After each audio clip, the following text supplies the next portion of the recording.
योगानंद जी ने 1917 में लड़कों के लिए एक आदर्श जीवन विद्यालय की स्थापना के साथ अपना जीवन कार्य आरंभ किया। इस स्कूल में आधुनिक शिक्षा के साथ साथ योग एवं आध्यात्मिक आदर्शों में प्रशिक्षण भी दिया जाता था। कासिम बाजार के महाराजा ने विद्यालय को चलाने के लिए रांची, जो कि कोलकाता से लगभग 250 मील दूर है, में स्थित अपना ग्रीष्मकालीन महल उपलब्ध कराया था। कुछ साल बाद स्कूल को देखने आए महात्मा गांधी ने लिखा, इस संस्था ने मेरे मन को गहराई से प्रभावित किया है। सन 1920 में एक दिन रांची स्कूल में ध्यान करते हुए योगानंद जी को एक दिव्य अनुभव हुआ, जिससे उन्होंने समझा कि अब पश्चिम में उनका कार्य आरंभ करने का समय आ गया है।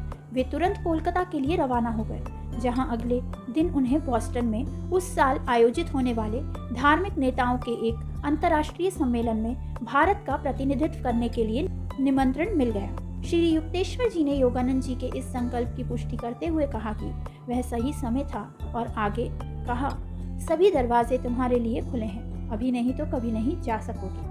अमेरिका प्रस्थान करने से कुछ समय पहले योगानंद जी को महाअवतार बाबा जी के दर्शन प्राप्त हुए। महाअवतार बाबा जी क्रिया योग को इस युग में पुनः जीवित करने वाले मृत्युंजय परम गुरु हैं। बाबा जी ने योगानंद जी से कहा, तुम ही वह हो जिसे मैंने पाश्चात्य जगत में क्रिया योग का प्रसार करने के लिए चुना है।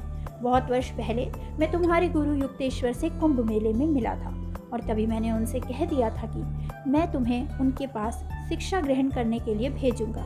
ईश्वर साक्षात्कार की वैज्ञानिक प्रणाली क्रिया योग का अनंत सभी देशों में प्रसार हो जाएगा और मनुष्य को अनंत परम पिता का व्यक्तिगत इंद्रियातीत अनुभव कराने के द्वारा यह राष्ट्रों के बीच सौहार्द स्थापित करने में सहायक होगा। युवा स्वामी सितंबर 1920 में बोस्टन पहुंचे। उन्होंने अपना पहला व्याख्यान धार्मिक उदारतावादियों के अंतर्राष्ट्रीय सम्मेलन में धर्म विज्ञान पर दिया, जिसे उत्साहपूर्वक सुना गया।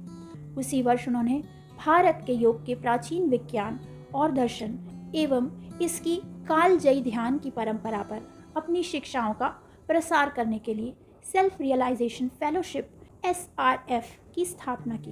पहला SRF सेल्फ रियलाइजेशन फेलोशिप ध्यान केंद्र बोस्टन में डॉक्टर MW लुइस और श्रीमती एलिस हेल्सी, जो परिवर्ती काल में सिस्टर योग माता बनी, की मदद से शुरू किया गया, जो आगे चलकर योगानंद जी के आजीवन शिष्य बने। अगले कई वर्षों तक वे अमेरिका के पूर्व तटीय क्षेत्रों में रहे, जहां पर उन्होंने व्याख्यान दिए और योग सिखाया।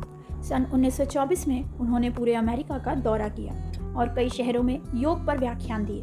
सन 1925 की शुरुआत में लॉस एंजलिस पहुंचकर उन्होंने माउंट वॉशिंगटन के ऊपर सेल्फ रियलाइजेशन फेलोशिप के अंतर्राष्ट्रीय मुख्यालय की स्थापना की, जो कि आगे चलकर उनके बढ़ते काम का आध्यात्मिक और प्रशासनिक केंद्र बन गया।